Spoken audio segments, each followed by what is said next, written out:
Hey, welcome, all my right thinkers. Thanks for tuning in and check out your boy, P-Farm. Thinking right out here in my lab, in the book, with two sets of a highlighter and an ink pen, because the lesson I'm giving today, I got to use both of these. Why? This is going to be some good stuff.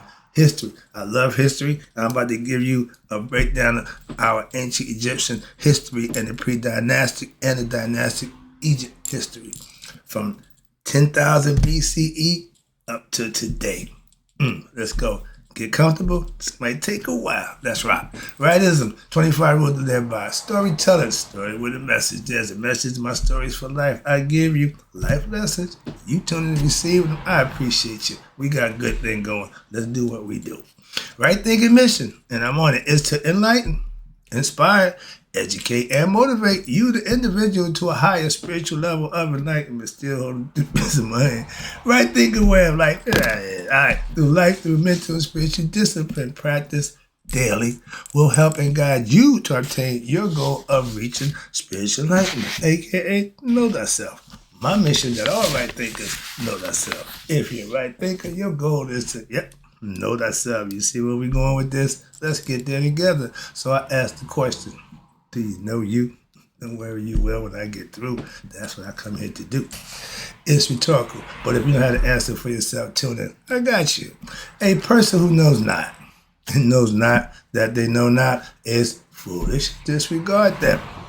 A person who knows not and knows that they know not is simple, but you can teach them. That's why I do what I do for you. Appreciate you too. Stay tuned. I got more for you.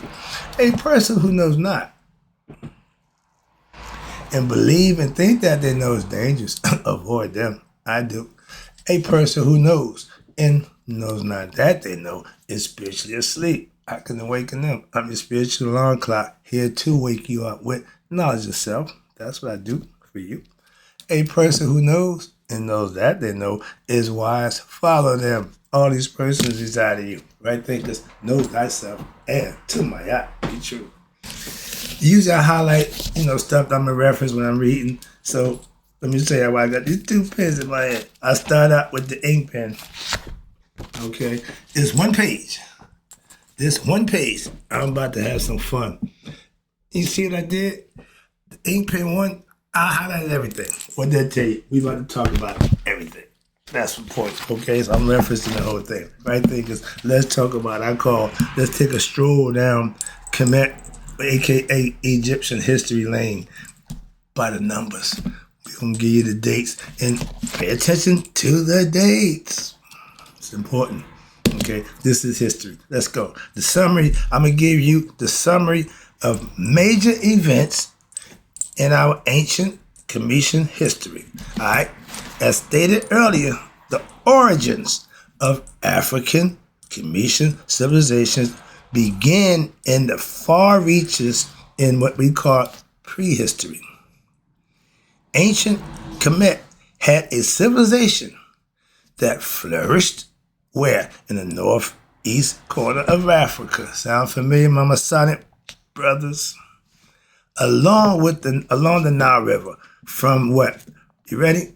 From before, and we've got proof of this. Well, we're going to be nice. We're going to give you 10,000 BCE. That's the starting point for our Commission concepts, okay? Ancient Egyptian.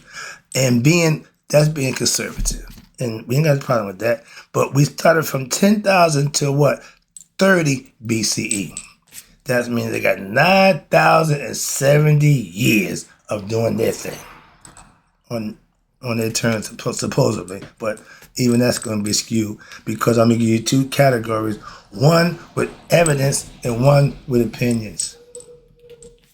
Prepare you. This is what we talk about now.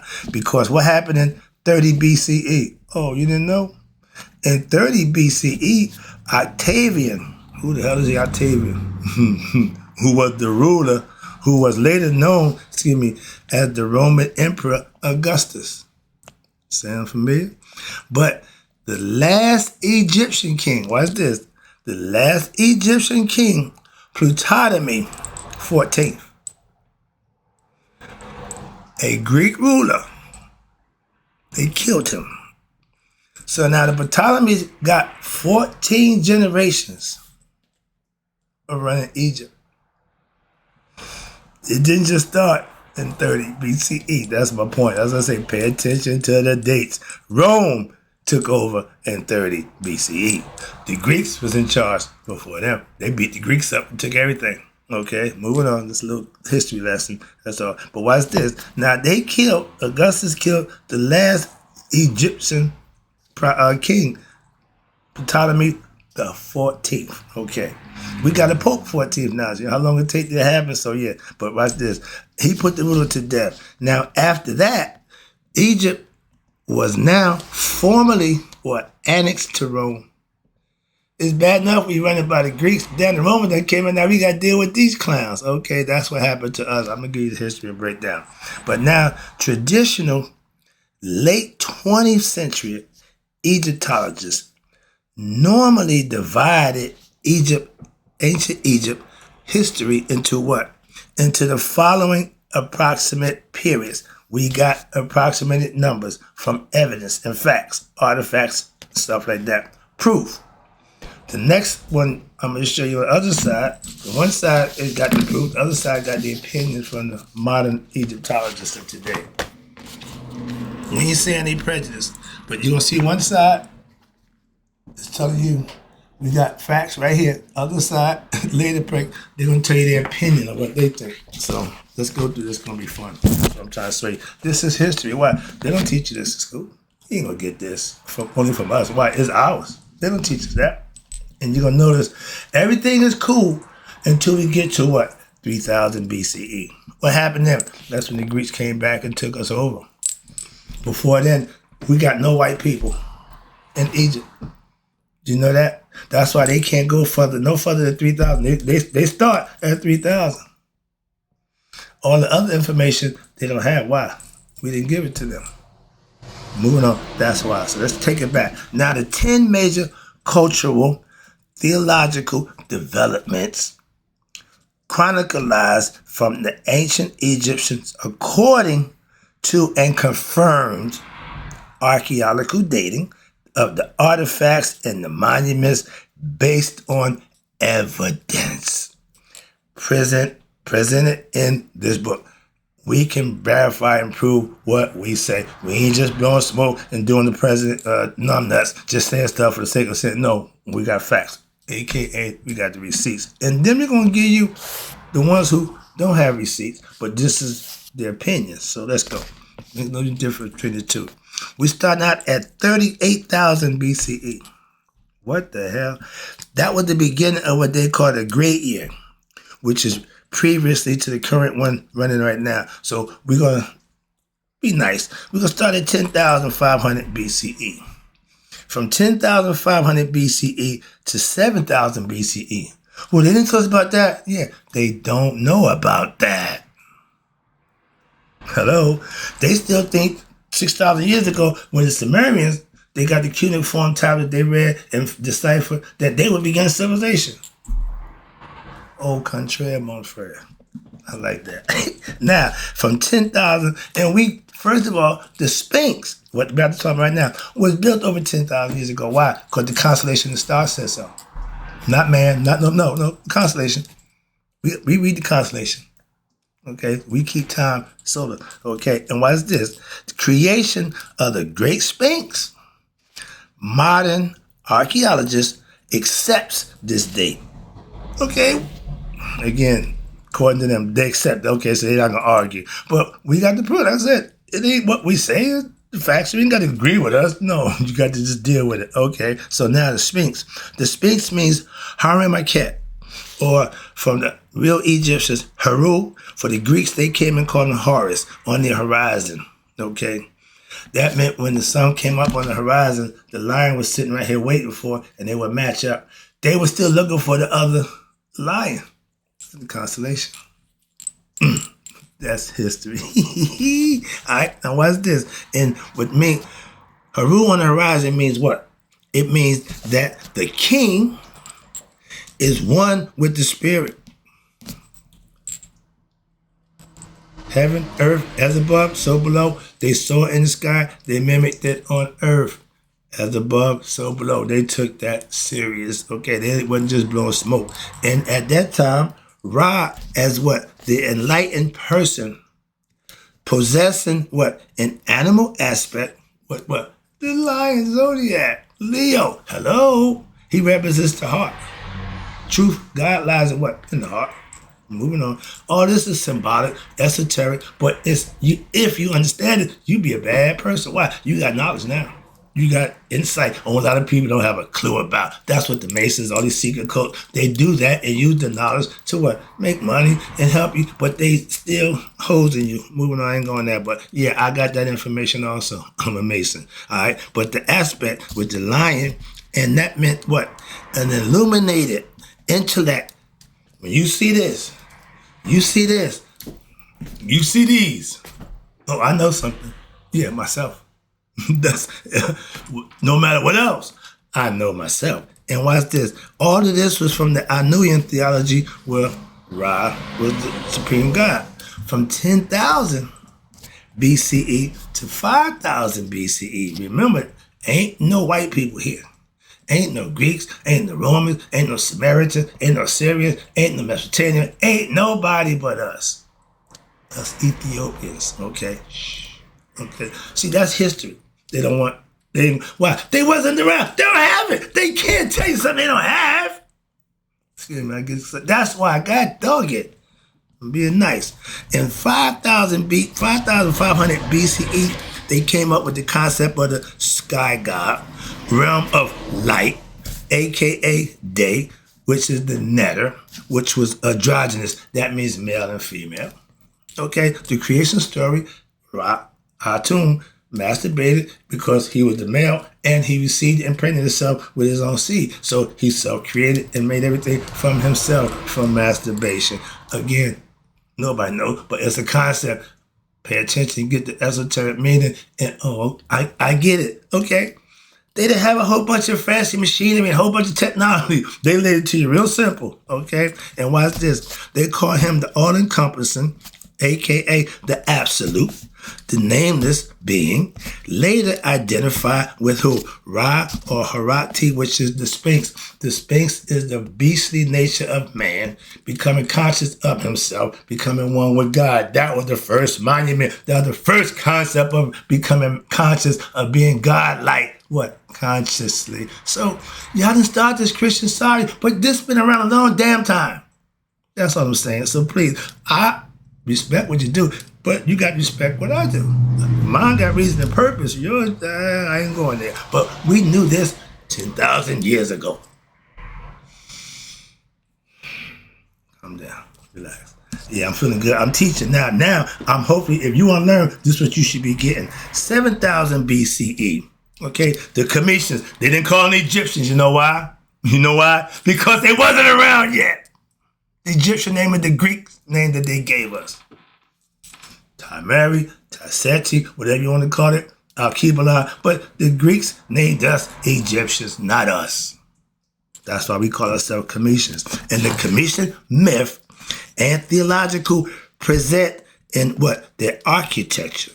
That's where your Masons come and stole the concept. The 357 concept came from us. Now, 550 BCE to 338 BCE, again, still no Romans, Catholic, or Assyrians. What happened? That early dynasty period, and we got the Old Kingdom period. I mean, we've been doing this for a while. We've been doing this for a while without no interference.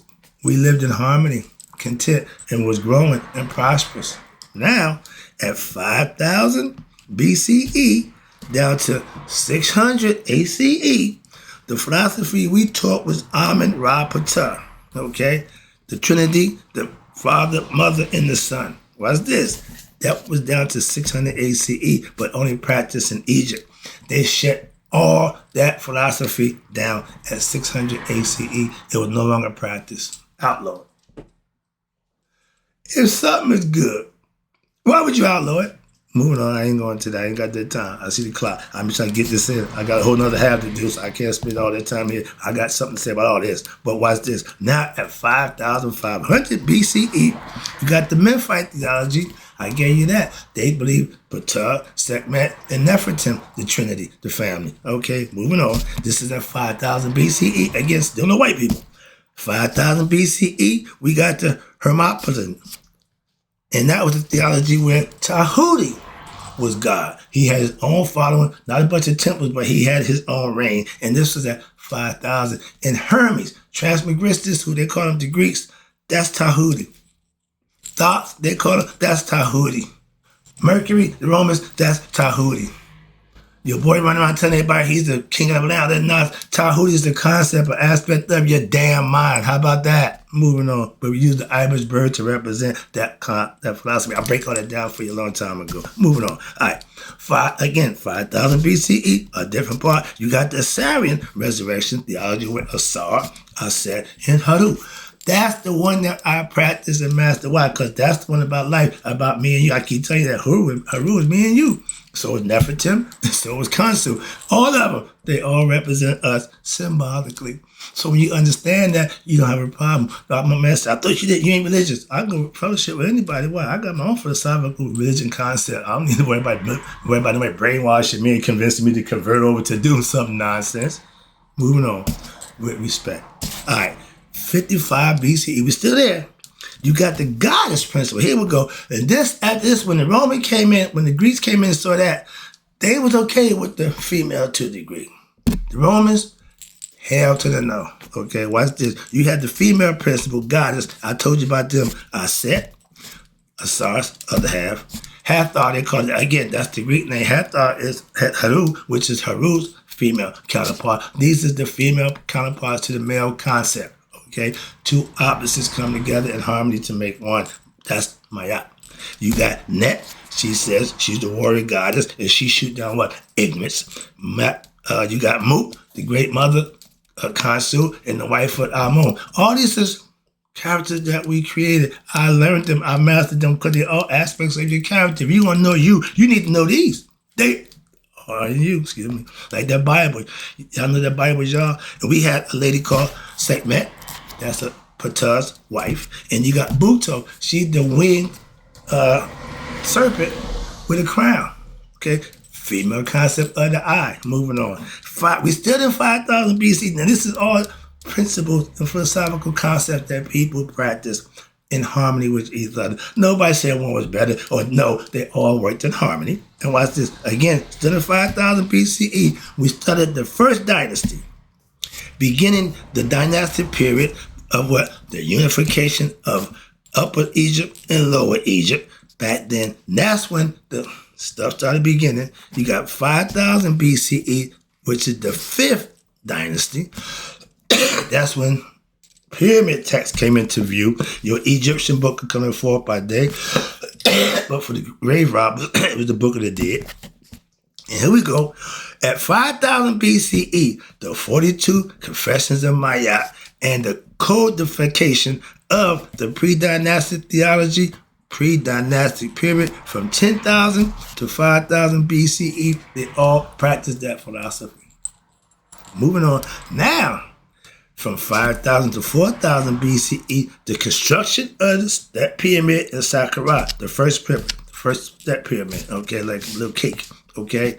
Now, from 49 BCE to 42, which is 700 years, you got the Neolithic Fayum, which is the first supposed settlement in Egypt. There was a group of people settlers in up high in Egypt on the other side. I learned about them. They had no clue, but I do now. Okay, watch this. Now, because they don't tell you about them, they don't even know who they are.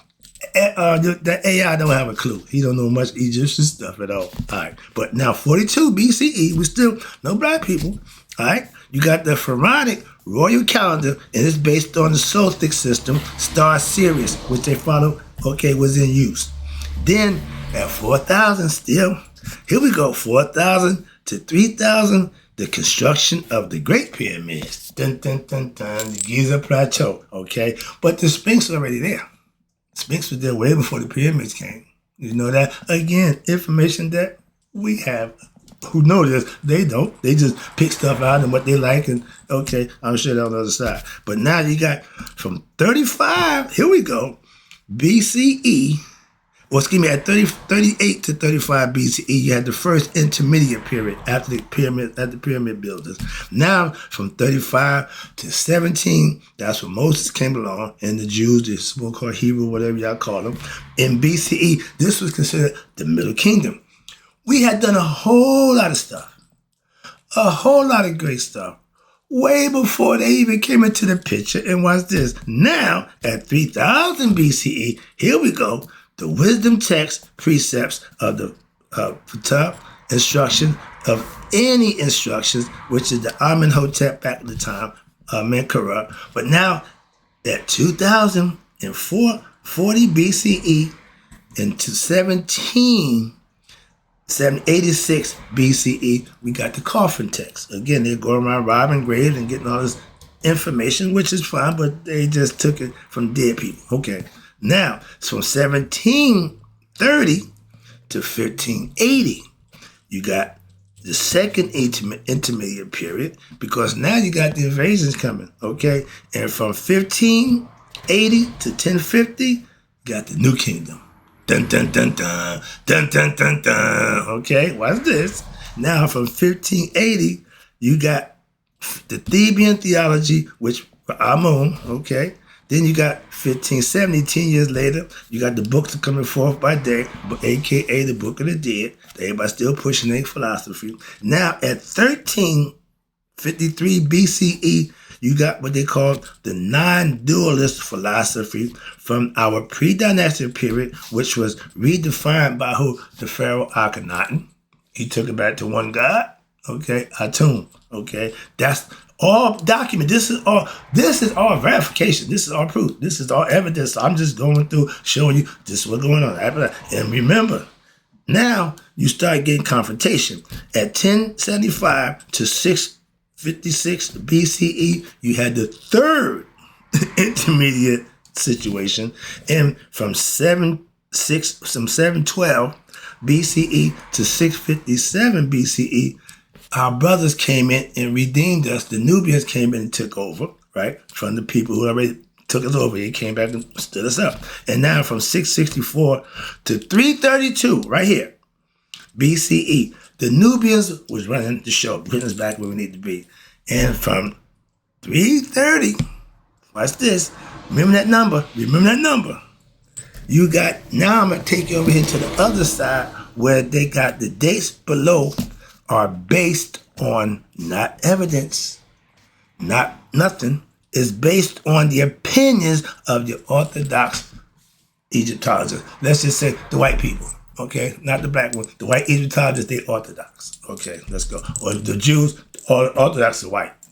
No, the philosophers are Orthodox. The real one, come on, man, I ain't got time for that. But again, this is before that. But watch what happened when they came in. This is what they bring. Orthodoxy. When you hear Orthodox, white. Okay, who's on first? Orthodox. Okay, so right now, the late pre-dynastic 3000 to 2920 BCE, that's called the early dynastic period. And from 2920 to 2775 BCE, that was that dynasties from 1 to 3. That was us, okay?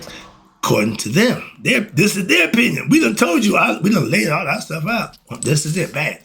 Now watch what they do. The old kingdom or the old empire from 2575, ain't nothing old about that. God damn it. Calm down. From 2575 to what? 234 BCE, the dynasties from 4 to 8. Somebody was running the show for a long time. Okay? Over 2,200 years, to be exact. But the first intermediate period from 2134 to 204 BCE was just the dynasty from Thebes from 9 to 11, when the Egyptians got back in control, obviously. But now you got the Middle Kingdom or the Middle Empire. Empire meaning them, okay? Empire never good, okay? If you ain't the empire, you the bad guy. Now, empire from 24 to 1640, they ran the show for a while, from 11th to 14th dynasties, and the second intermediate period from 1640 to 1532 was called the dynasties from 15 to 17, again. As long as you hit dynasty, we're okay. Watch this. Now, the new kingdom or the new empire took over at 1532. Remember that number, to 1070. So they was in control for a little while. So from dynasty 18 and 20, that was them.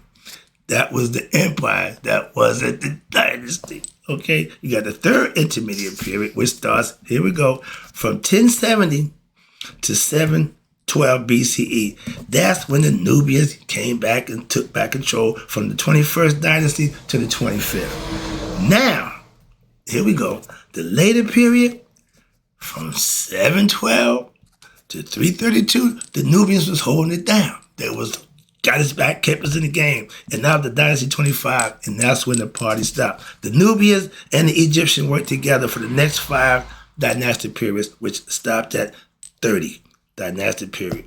And what happened? In the later period of our ancient Egyptian history, the following groups, all these groups came and took over and controlled Egypt. What you mean? Pay attention. The Nubian dynasty, which was fine because that was us, from 712 to 657. That was the last time that, no, I think we come back one time. Wait a minute, watch this. From 712 on, it was done. To 657, we held it down. The Persians, remember they showed you the 300? That was my man, Xerxes.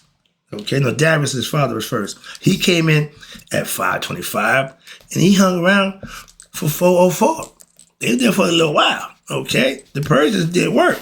Now you got the native revolt, which is what? And it reestablished who? The Egyptians' rules over Egyptian. We came back from 404, helped with the Nubians, okay? The Bo people and the Ethiopians. They came back and we ran Egypt again for the last time from 404 to 343 BCE. And guess what? The Persians came back around again, them sons of bitches. They came back at 343, took us over for a brief minute, for about 11 years. And at 332, your boy came in. Yeah, Alexander, the Greeks, okay? In that period, it was also known as the Hellenistic, meaning they brought their own philosophy, their own concept. That was the period from, you ready? From 332, I told you, remember that number, from 332 to 30 BCE, the Greeks was in charge of Egypt. What happened during that period? Here come the Romans. Dun, dun, dun, dun. Okay, the dumb ones. They could fight their ass off, but they was dumb as a bag of rocks, as my man, Master John Henry Clark would tell you about it. They wasn't too smart. But you got the Roman period. Started when? Circa 30 BCE. From that point on, Egypt don't stand a chance. We are forgotten place. Watch this. From 30 BCE to 395 ACE. They carried us into the next millennium, so to speak. Okay? And you got the Byzantine period. It started right there at 395 to 642 ACE. That's when you got your Bible. That's when you got that book that you love so dear from the Byzantine. Watch this. And you got the Arab who came in. Now, these are the ones I got a problem with them too. The Arab conquest period, it included the Caliphate and the Mamelukes, the period from 642 ACE to 1517. They ran stuff for a long time, okay? The Ottoman denomination period, they came in at 1082 and they ran for 800 years to 1882. All right, and after that, here come the British. Okay, we want some of the colonization of Africa.